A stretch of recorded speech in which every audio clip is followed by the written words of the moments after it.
Hi, this is Stephanie. Welcome to Back to the Roots.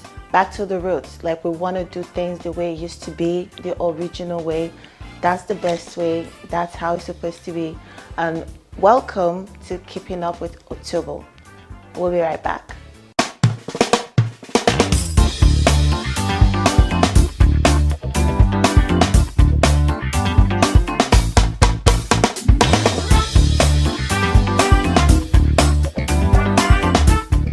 Welcome back.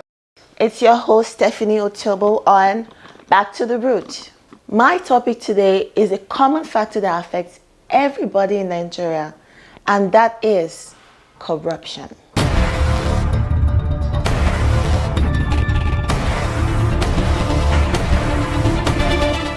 So in this my country, Nigeria, I'm actually trying to focus on our issue here, because even the last 10 years was better than today, and it's not supposed to be so. In the system, we're supposed to be growing, we're not supposed to be going backwards, and this is my problem. So we're talking about corruption in education, in the churches, in the homes, in your family, in my family, business wise, and it all boils down to the country where there is no plans for nobody, no plans for the youth, no plans for the older people, no plans for no one. And this is driving our youth into taking money from people, stealing from people. And this is making our female, they want money for everything. You can't even talk to any girl without okay, you gotta pay for this.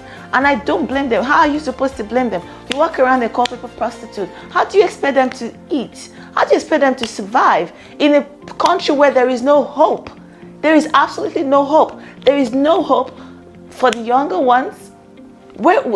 Even for the older ones, people that are supposed to be in a home, they're supposed to be looking forward to retiring. Even if they don't have a job before, they're supposed to be put in a home. Like my parents, they're supposed to be looking into going into a home. I'm using my family as an example because I want you to know that this is a first time experience that I have. I have experience with my family. I have experience with church people.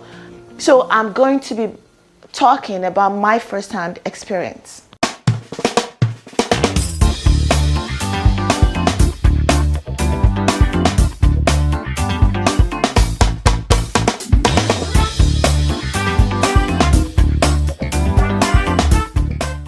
Growing up, my mom will always take us to church, right? So I believe in God so much. That is even why I'm standing here today.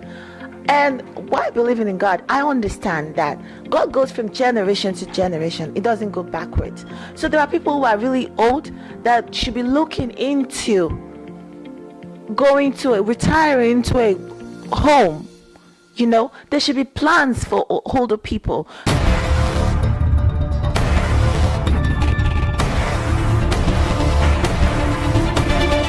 We're talking about corruption in Nigeria and my personal experience.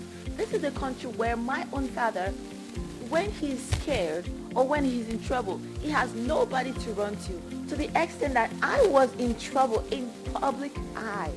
And he was asked if he'd seen me or heard from me. And he said, no, he hasn't seen me since I was born. And I have a picture right here with me and him in Abuja 2015. And you know what? This is all boiled down to the corruption in Nigeria. You have nobody. How do we even survive? I'm thinking I want to have I want to have kids, and I want them to come back home, and I don't want them to live in a country where they have nobody to run. In the next 10 years, what do you think we're going to be? Where did you think, or how do you feel we're going to be living in the next 10 years? And I know that my experience, other people are experiencing the same thing as well. This is a country where we're talking about corruption, and we're talking about my own personal experience, where a pastor will bully you. He will bully you, break into your family, do anything to you. He broke me from the inside. From the inside, I was losing my mind. After what my dad did, what my mom is doing, those are people I depend on to protect me. Those are people like I would never thought in my life that they would turn against me. But they did. Because they had no, they probably, they're probably thinking about themselves. Where am I gonna go to? If this person come after me, if this man come after me, who do I run to? Who's gonna save me and my other children? Who's gonna save my business? I don't want to go to jail. Who's gonna help me? They're probably thinking, oh, and also you know that people get manipulated, right? Someone with a large following could manipulate just one person. If you are one single person and you have something with someone with a large following, they have more access, more spiritual power to actually manipulate you. You know how that works? So this is a country where you have nobody to run to. Someone that calls himself a man of God will bully you, break you from the inside.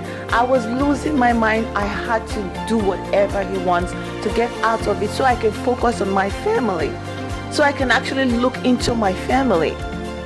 I had to take some time off to look into my family. Now I see, oh, okay, this is what happened. I couldn't tell what was going on, like black or white or red. I couldn't tell the difference.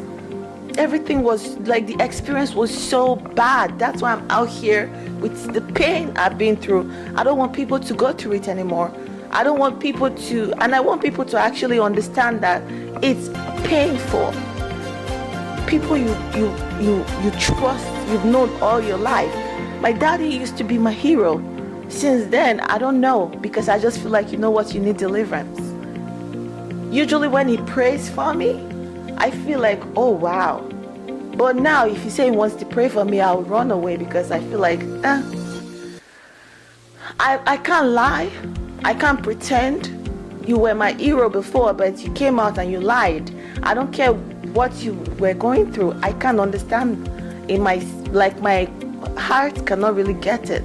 But my brain learned how to, understand it.